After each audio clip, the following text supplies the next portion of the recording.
Guys, good afternoon. So update lang tayo dito sa sa ating indoor cultivation, Wolveriella. So ngayon ay November 12. So tingnan nga natin kung ano na yung kumusta na. Ayan siya, guys. Ito na yung ating bed. So 8 days niya ngayon. Ay no, 10 days. Kasi November 2 ito eh. Yan ang mga pinheads. Meron na rin mga buttons. So nung unang nung nakarang nag-update tayo, nasa primordial siya, stage siya. Ngayon ito na. Pansinin niyo mabuti. Ang strain natin, guys, Black Wolveriella ito. Ito yung gamit sa China. Galing ng ng China. Kasi meron tayo black, brown and white. Yung white galing Thailand, and then yung brown is Vietnam. Mas mas lighter dito. Ito na yung mga buttons niya. Yan.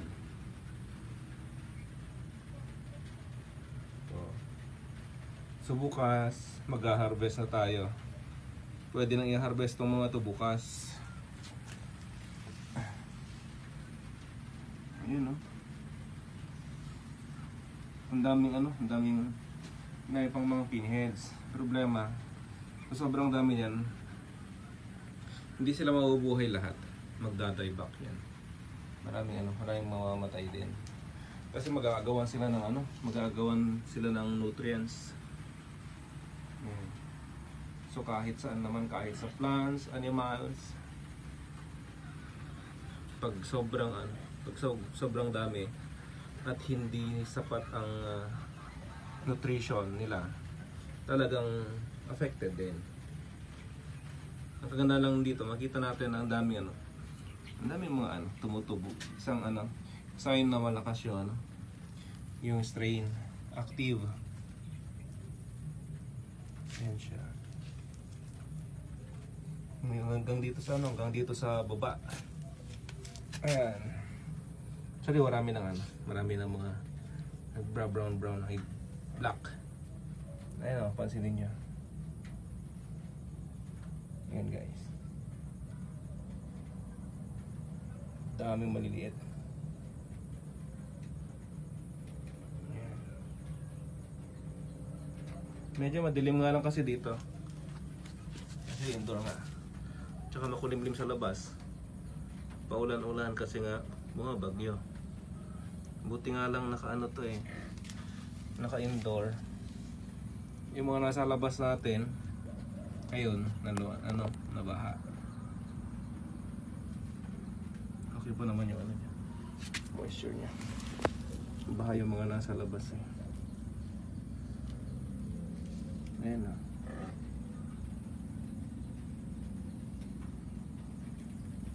So meron na mga maliliit. Ayan.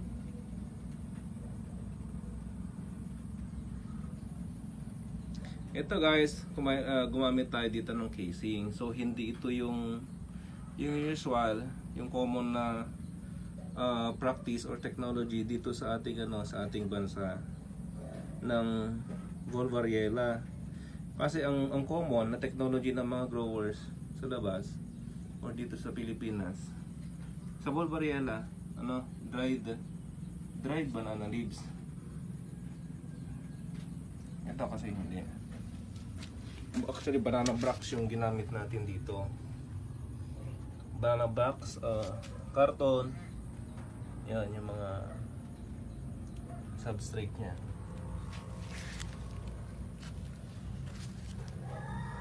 Actually naayos pa namin yung buong video nito kung paano mag-establish ng ganitong bed ng Wolveriella. Yan, guys, so sunod-sunod na yan. Hindi lang masyadong pansin, pero sobrang dami. Kahit may mga mamamatay dyan, marami pa rin lalaki. Ito, guys, pansinin nyo, may mga Cas. Ayan o. Masyadong kita. Ayan o. Vermicast kasi yan. May mga African Nightcrawler pa. So yan yung unang bed ha. Marami na mga buttons. Dito naman tayo sa kabila. Lipat natin sa kabila. Ayan. Same lang sila. Ayan o, pansinin nyo, ang dami na rin o. 3 araw pa yan, talagang litaw na. Ayan. O. Yung sa baba. Yun. Ito yung sa side nya. Yan.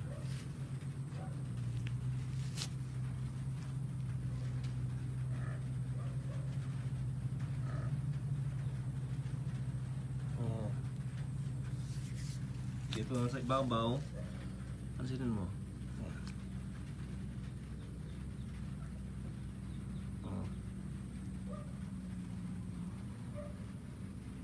Guys, hindi tayo naglagay ng dito, hindi tayo naglagay ng synthetic fertilizer. Kasi may casing tayo, yung casing natin is sasapat na yan sa nutrition ng mushroom natin. Tsaka dinidiscourage natin yung mga growers na gumamit ng karton na yung papel ng semento. Although maganda yon, pero kakainin mo kung ano yung mga chemicals na i-absorb ng mushroom doon.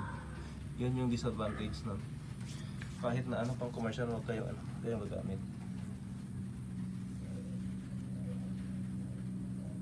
Yan. Pakarami. May team nga lang, no? Yan.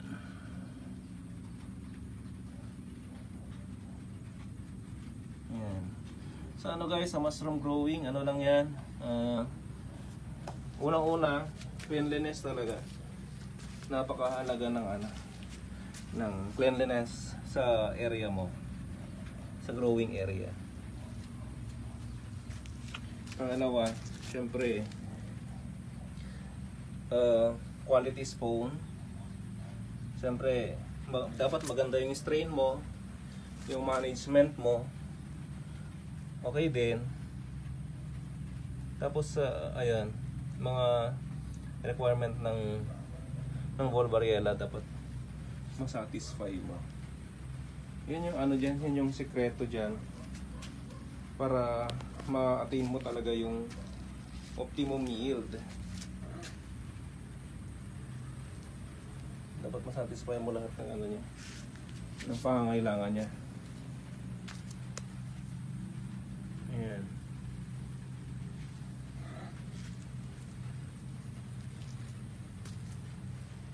So yun na, tatandaan natin yung yung mga dapat pag-aralan din natin. Hindi natin kailangan na maging guys, hindi natin kailangan na maging mycologists or agriculturists or biologists para matutunan mo or maging successful ka sa mushroom venture. Ito, sipag at tiyaga dito, pasensya. At pag-aralan mo talaga, i-observe mo kung ano yung mga nangyayari sa sa bed. At kung paano yung biology ng Wolvariella. Yun lang yan. Kaya pansin natin, daming mga growers. Sa totoo lang, daming mga growers na na successful sa sa mushroom. Hindi naman sila mga agriculturists. Pero ayun nga, talagang focus sila sa kanilang mushroom venture. Pati dito, yun natin. After natin guys, mag-harvest, didiligan ulit natin ito. Kasi medyo nadra-dry yung ating substrate. Masinin niyo. Ito medyo dry siya. Ayan. So kailangan nating diligan. Actually dilig, hindi siya mist kasi medyo dry yung yung substrate. Para may balik natin yung proper moisture niya. Ayan. 60% guys ang moisture dapat ng bed. Ayan. Ito, nakaligtas siya kasi ito nandito siya sa loob. Pero kung ano, pero kung okay pa naman yung kanyang moisture, huwag niyong diligan kasi may epekto yung yung direct talaga na tamaan yung yung mga maliliit. Kapag diniligan yan talagang mamamatay. So medyo medyo magpapalipas ka ng ilang araw ulit bago ka mag-harvest. Pero kung maganda yung yung moisture niya, ito okay pa naman sa okay pa naman sa loob niya kasi basa naman yung karton na nilagay natin, tsaka banana blocks yan eh. So sa loob niya talagang naho-hold pa rin niya ng gusto yung moisture niya. Okay pa rin ang moisture niya sa loob.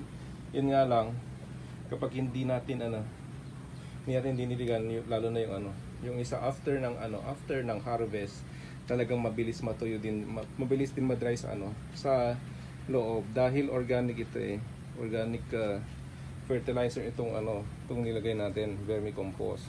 So papasok mabilis na pumasok yung hangin diyan sa loob, mabilis ding mag-dry ang ating substrate. So ang niyan, ang mangyayari kapag masyadong dry sa ibabaw, hindi maiwasan ma-dehydrate din talaga yung mga mushroom. Although sa mycelium mahaba yung yung hibla niyan, pero kapag masyadong dry, syempre normal lang ma-dehydrate sila, mamamatay yung mga pinheads or even mga buttons. So yun yung maintenance niya. So ito naman kasi in terms sa carbon dioxide, okay naman ito kasi kung mapapansin niyo, merong exchange of oxygen naman diyan, Kasi may mga butas-butas naman 'yan. Unlike pag kinover na lang natin siya ng plastic or sa outdoor, minsan masyadong mainit sa bed compared sa ganitong setup. So by next growing ulit natin, siguro nakapagpagawa na ng yung shelves. So dalawang estante ito. Dalawa na siguro mga 4 or 3. So magiging 8 bali itong space na ito magiging 8 ito. Parang 8 bed. Kasi 8 8 layer na yan. Ay 4 na layer na 2, o di magiging 8. Ayun.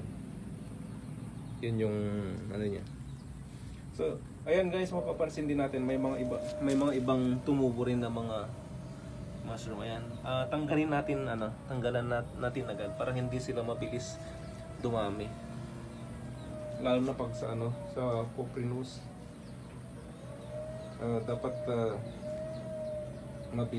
tanggalin natin kapag may nakita na natin, tanggalin at itapon sa labas para hindi na dumami pa sa loob.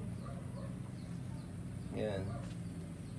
So yung sa school guys, ang ginawa natin doon, ang ginamit natin doon is water lily. Di ba? Ito naman banana blocks. Bakit ano ba yung banana blocks? Bakit maganda silang patubuan? Remember guys, ang mushroom hindi siya plants, hindi siya animals kasi siya ay fungi, di ba? Fungus 'yan. So, or fungi lahat ng kasi iba't ibang klase ng mushroom. So, ayun ang kailangan nito. Kaya kahit hindi ka maglagay sa totoo lang, kahit wag ka na maglagay dito ng synthetic fertilizer. Kasi yung lining, mga cellulosic waste, di ba? Yun yung magsisilbing source of source of nutrition niya. So mahalaga na ang carbon and nitrogen ratio. Yun yung mga dapat nating itignan or i-consider maliban sa proper moisture, temperature, relative humidity, yung mga yan. Kaya kahit na wala, kasi Yung iba hindi naman agad-agad makakain yan na ano, hindi naman agad-agad ma-absorb yan ng mushroom pag naglagay tayo ng ano ng synthetic fertilizer. And then of course, kapag naglagay tayo ng synthetic fertilizers, i-absorb yan yung mga chemicals na nakapaloob dun sa bawat granule ng synthetic fertilizer, which is not good for our health. Kaya hindi kami naglalagay. Yung casing pa lang niya sufficient na yan to support the nutrition of the needed nutrients of the mushroom to grow. So ayan. Guys, ulitin ko yung nito, yung strain nito is yung parang strain ng China, black ito. May mga brown, may mga light brown, may mga gumagamit din ng gano'n. Sa part naman ng Mindanao, merong mga merong mga white ang strain na ginagamit. So minsan may mga nagtanong, ano ba yung bang saan ba nakadepende yung yield sa Bulbariela? May epekto ba sa sa strain? Natural, merong malaki ang epekto ng strain mo, di ba? Sa yield. Pero hindi ka lang dapat nakadepende sa strain. Kasi kahit gaano kaganda yung strain mo, kung hindi maganda ang management mo, wala pa rin. Diba? So dapat strain, management, or yung maintenance, yun ang titignan natin. Tapos yung substrate mo, yung substrate mo, doon nakadepende ang mga yan. Dapat kompleto yung mga hindi pwedeng yung isa lang, hindi pwedeng yung strain lang yung magdedetermine sa yield. Kahit naman kahit sa crops yan. For example, gagamit ka man ng hybrid or whatsoever. Pero kung hindi naman sufficient, yung sa nutrition naman mahina ka, wala pa rin. So dapat complete complete package yan ang gagawin mo para ma-attain mo talaga yung optimum yield. Hindi lang sa ayan guys, binuksan ko yung hindi lang sa strain, although napakalaking bagay yung strain, kasi kung maganda yung strain mo at na satisfy mo yung requirements niya, tapos yung substrate niya good maintenance, high yield talaga. Pero kahit gaano naman kaganda yung management and substrates, etc. Kung pandak talaga yung strain mo, pandak talaga siya. Di ba? Ganun lang 'yon. Ayan. So yun yung mga dapat nating i-consider. Ayan. So hopefully guys, tomorrow mag-harvest na tayo. Yun yung tinatawag natin na first flashing. Dapat pala ng to. First flashing natin bukas dito sa ating indoor cultivation. Ayan. Kung mapapansin nyo guys, sa gilid may nilagay din kami dito. Ayan. Actually mga yan, mga fermented plant juice. Ayan, molasses. Kasi kailangan ng mushroom ang carb ay sugar, di ba? Yan ang sugar. Yan carbohydrates. Yung madre de agua or yung tricantera na nilagay natin, magiging yan, source of in or protein, di ba? Yung madre de agua kasi mataas ang nitrogen yan. Yung madre de agua, kaya naglagay tayo. Isa din yung nagpapainit sa kanyang sa loob niya, yung sa bed. Hindi tayo gumamit ng kakawate. Although pwede naman kakawate, pwedeng ipil, pwedeng malunggay. Ganun. Pwede yung mga yan. Kung ano yung mga available na resources dyan sa paligid ninyo to lessen the expenses. Huwag kang kukuha pa or maghanap pa ng iba, baka mamaya sa ibang bayan ka pa kukuha ng kakawate. Dapat tignan mo yung expenses mo. Diba? Kaya kung ano yung available. So So napakahalaga din na meron tayong mga tanim, di ba? For example, magma-mushroom ka. Ano ba yung mga gusto mong mga substrate? Gusto mong na casing is vermicompost. So dapat punuin mo yan. Dapat kumuha ka ng ano mo, ng African nightcrawler, di ba? Para maging ano, sustainable yung mushroom production mo. Kasi dapat sa farming ngayon, dapat sustainable tayo. Kaya meron kaming vermicompost. Kaya meron din kaming mga baboy. Ito nga, kulungan ng baboy ito. Yun nga lang tinamaan ng ASF. So yun yung source ng substrate naman for African nightcrawler or vermicomposting. So yun naman, yung mga cast or compost ng aming vermicomposting, yun yung nilalagay namin dito. Then pagkatapos ito, babalik ulit yan or ipupunta sa sa rice field. Ganun, umiikot lang siya, sustainable lang siya. Yun yung matawag natin na may sustainability. Hindi ka problema ng substrate mo. Yeah. Actually kahit na pure ito na kahit na pure ito na tae ng baboy, basta yung mga initially decomposed, marami namang mga pupwedeng substrates. Hindi lang siya banana brack, dried banana leaves. Yung mga dayami, napakaganda ng mga dayami na substrates. Rice hull, ang ganda rin ng rice hull. Ito merong may mga mix ito na carbonized rice hull. Ayan, kasi i-consider natin yung carbon and nitrogen ratio. Ayan. Ayan, ano po ba? Ayun, yung pwede pang substrate yung water lily sa sugar cane. Diba? Kung sa mga maisan naman kayo, yung mga mais. Diba? After harvest, ang daming pwedeng maging substrate.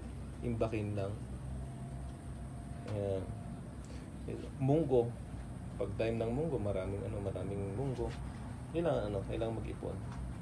Ayan, kasi kung nakadepende ka lang sa sa dried banana leaves, mauubos. Baka 3 cycle lang yan, ubos na. Pero kung ganito yung yung technology, tatagal yung mushroom production mo. So sa school meron na rin kami vermicomposting, vermiculture. Yun yung gagamit niya, yung ginagamit din namin. Yung na pang casing. Ayan. So, ayan guys, sana may napulot kayo sa update ko ngayong araw na ito.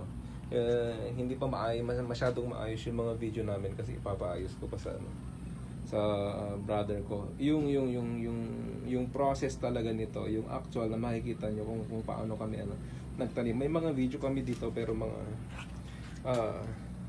chop kasi ang gusto namin dapat complete talaga from spawn preparation yon hanggang sa harvesting. Kumpleto naman kami ng mga video.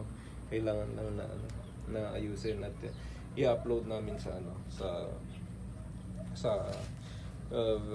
YouTube channel namin. Maraming video kasi maraming substrate kaming gagamitin kung paano gagawin sa mga iba't ibang substrates. Ito makukumpleto na kami ito yung na lang yung sa harvesting na lang. Banana brack ito na casing na may casing ito. Ipapakita rin namin sa meron ding ibang style na kung paano magtanim na sa banana brack. Yung parang dried banana leaves na siya. Salansan siya, naka-layer talaga siya. Yun yung mga iba't ibang technology ng Wolvariela para magkaroon ng mga options ang mga nagpaplanong mag-business sa mushroom, para location specific na yung mangyayari, di ba? Kung ano yung available doon, yun yung kanyang gagawin. So yun guys, thank you so much. Antabayanan niyo yung mga susunod naming mga videos. bukas ha-harvest kami, pero depende sa panahon kasi baka mamaya sobrang lakas ng ulan. Pero huwag kayong mag-alala kasi ipo-post pa rin namin yung mga videos namin soon at sa YouTube channel namin. At saka kung may mga katanungan kayo, pwede kayong comment doon, then pag nabasa namin or nabasa ko, sasagutin ko. So guys, thank you.